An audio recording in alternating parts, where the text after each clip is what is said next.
કૂવાનું પાણી।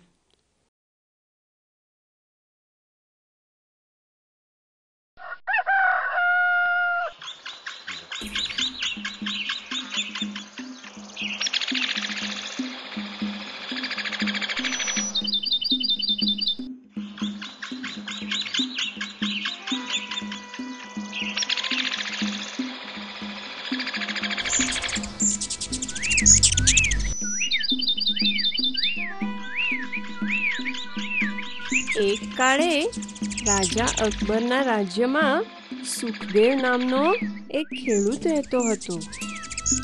એ વૃદ્ધ અને ગરીબ હતો, પણ રોજ પોતાની જમીન પર ખૂબ જ સખત મહેનતથી કામ કરતો।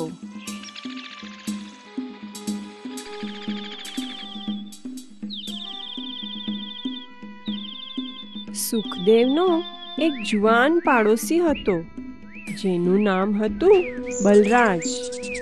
એ શ્રીમંત હતો, પણ ખૂબ જ લુચ્ચો હતો અને એણે ઘણા લોકોને છેતર્યા હતા।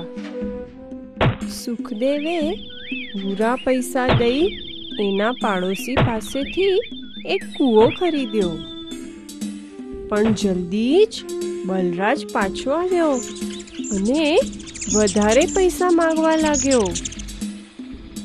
એ બંને જણા દલીલ કરવા લાગ્યા અને છેવટે એમણે બીરબલ પાસે જવાનો નિર્ણય કર્યો।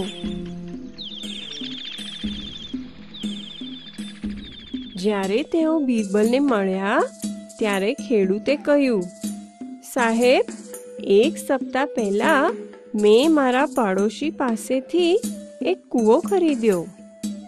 મેં એને પૂરા પૈસા આપી દીધા હતા, પણ કાલે એણે મારી પાસે હજી વધુ પૈસાની માગણી કરી। સુખદેવ આગળ બોલ્યો, મારો પાડોશી બલરાજ કહે છે કે મારે કૂવાની અંદર રહેલા પાણીના પણ પૈસા આપવા પડશે। મને એ પાણી અલગથી ખરીદવા કેવી રીતે કહી શકે છે? એ મને છેતરી રહ્યો છે।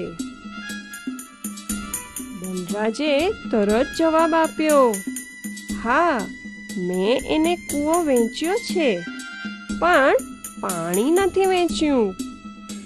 અગર એને પાણી વાપરવું હોય તો એને એ અલગથી ખરીદવું પડશે। બીરબલ બંને પક્ષની વાત ખૂબ જ ધ્યાનથી સાંભળી રહ્યો હતો। એણે જોયું કે સુખદેવ ગરીબ હતો, પણ સત્યવાદી હતો।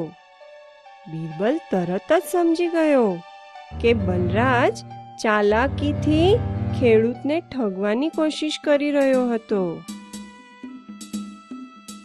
બીરબલે બલરાજને પૂછ્યું।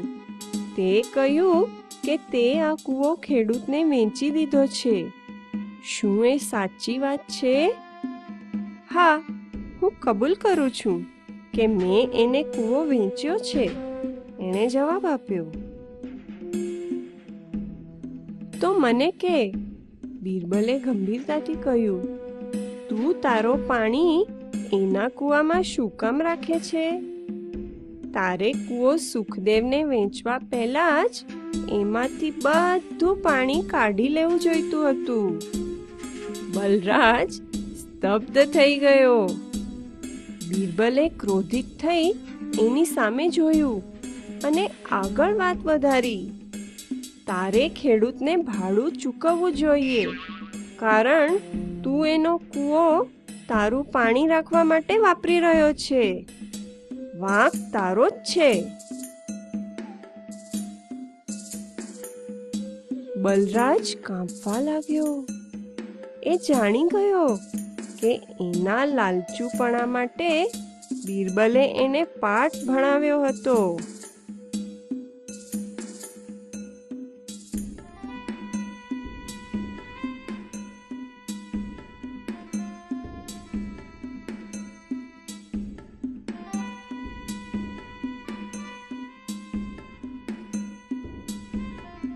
એણે ક્ષમા યાચના કરી અને ફરી કોઈને ન ઠગવાનું વચન દઈ ત્યાંથી ચાલ્યો ગયો.